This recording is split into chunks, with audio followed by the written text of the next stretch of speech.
Indiana. It is invasive environmentally, it's invasive socially, it's invasive economically, and that is the worry. And while we continue to monitor the impacts, we have parallel tracks of research going on. We've got a public education outreach campaign. Representative Struzzi was with us yesterday morning as well, and he said in the summertime last summer, walking down the street in Harrisburg, it was like crunching over eggshells because there were so many of them. It's really that bad, huh, out east? Oh, yeah. Yeah. We don't want that here. No, we'd prefer not to have that happen. Yeah. Yeah. So we spent the entire segment last week talking about Unless you're really bored and you really want to have something crazy happen. Of course, we can drive and go somewhere else to experience that rather than having to live through it here. Yeah, but then they wouldn't let us come back. So you've got, well, you can come back, but you need to inspect your vehicle and make sure it's clean, and then you can come back. But not only the crunch underfoot, but those insects also process the food that they eat, which is sap. And that sap will come raining down. Just start to think about if you can't take a step without crunching, maybe 10, 20, 30 of these bugs. But then on top of it, you need an umbrella over you to keep the sap off of you. I imagine washing your car is a challenge out east, huh? Well, yeah, keeping anything clean. So you think about having, trees in your backyard and shrubbery, and you have picnic tables and patios and decks and all of that. And then you have this sugary sap coming out of these bugs that are dripping down on top of you and everything else. And then because it's a sugar, it attracts mold, well, it attracts other insects and of course yellow jackets, and they like to feed on that too. That's a food source for them. And molds, black sooty mold, we've talked about that on other things before, but then that starts to grow on that sugar that's there, and voila, we have a big mess. Man, we've been slimed. Yeah. We've been slimed by the spotted lanternfly. So we need to be watchful for it. We've escaped it so far, but now it's officially here. Been found down in East and West Wheatfield Townships, the very southeast corner of the county. Yeah. So especially the folks that live in that area are going to be more impacted than others until it spreads around. And as they travel, more. as they travel throughout the county, then but if you look that's how it spreads. Right, and if you look on the map, there's Route 403 that goes to Johnstown, and then there's railroad tracks that go right along the border of the county. So other means of transportation. We're not saying that that's how it got moved. How did it actually end up there? But it did. Kind of irrelevant at this point. It's there. It's there. So we need to watch for it, destroy it. Yeah. Let's talk about happier things. Yeah, sure. Tulips are up. Yes. Daffodils are up. Inch of snow coming tomorrow. Hey, maybe this will be the onion snow coming, right? April in PA. April in PA. Yeah, that's the way that it goes. Variability. We haven't had any big spikes in temperature yet, but it looks like midweek. Yeah. Temps will 71 bounce up there. Partly sunny for Pirates home opener on Tuesday. For a couple days, Tuesday, Wednesday, and then looks like it'll cool off again. But April in PA. April in PA. If you have a question for Bob, by the way, 479-1160, 349-WCCS. So as we go outside and we're finally able to get out there, the grass is starting to grow. It is. Yes. And it's coming on pretty rapidly. Some people may already have mowed. Yes. I heard of one case of that yesterday. In southern Indiana County, where it's a little bit warmer than up in my neck of the woods. I'm about a week behind.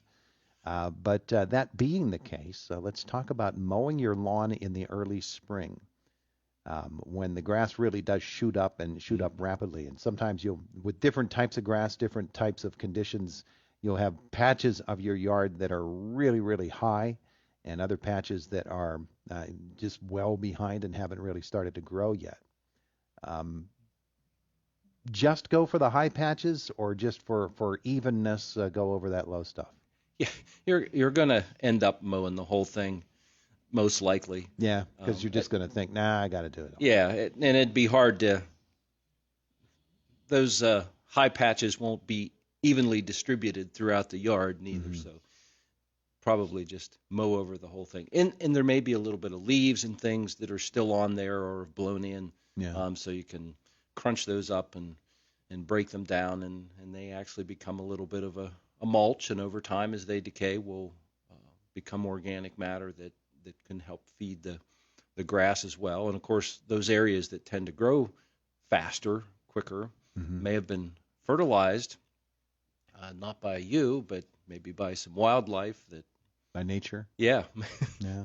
that left some pellets there. Well, there's a whether it large be rabbits or deer. large portion of my yard that was torn up over 30 years ago by the gas company coming in and putting the main lines that go right through my backyard.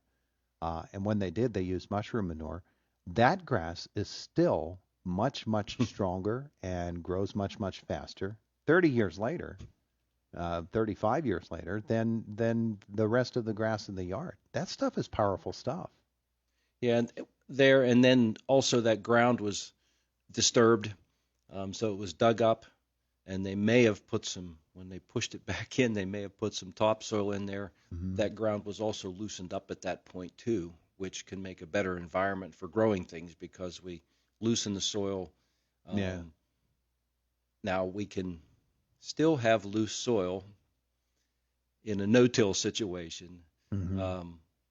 But, usually soil gets compacted over time if we don't do practices that will loosen it up.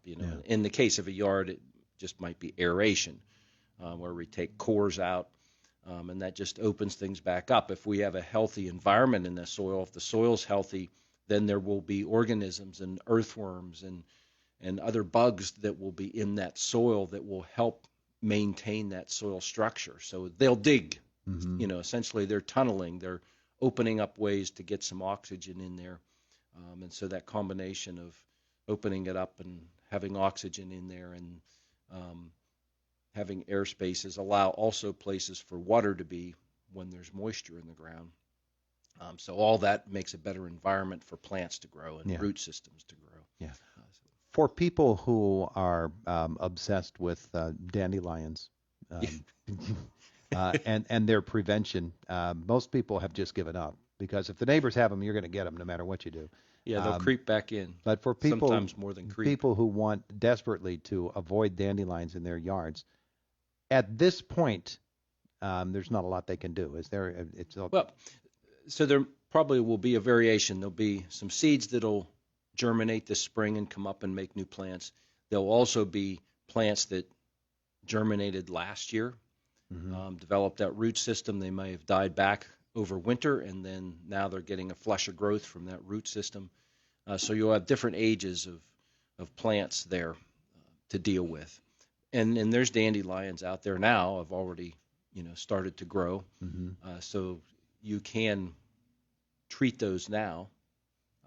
And then there's probably some other broadleaf. There's some winter annual weeds that literally germinate under the snow.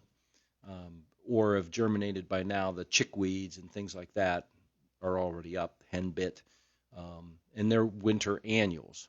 So they have a little different life cycle. Yes, they're an annual weed, but instead of waiting till summer to germinate, they've already germinated and flowering now and will go to seed, and then that'll kind of be the end of them. And then other weeds will move in and take over. Yeah. And they'll be back next winter or early spring with the seeds. I think it's to the point where, hey, if it's green, I'm going to let it grow.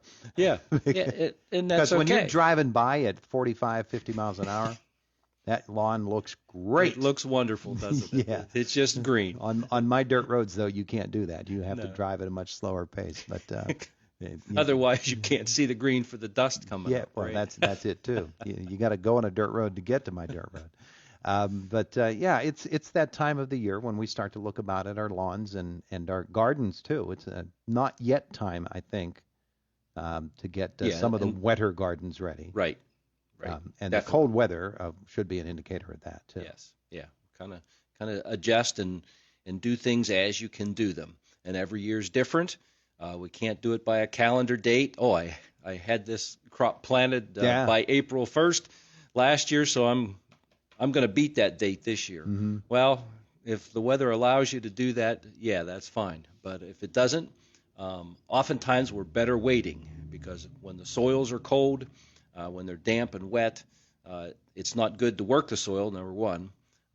Those seeds aren't probably going to germinate anyway. They're going to lay there. Mm-hmm. And so especially if they're untreated seeds, the longer they sit there until they get the temperature and moisture conditions that they can germinate and start to grow, they can rot before they germinate. It is a good time, though, right now to see those low spots and the holes in your yard. Most definitely. And get those filled in with topsoil. Yep, get all that. Perfect time now to have that done. I mean, there's grass.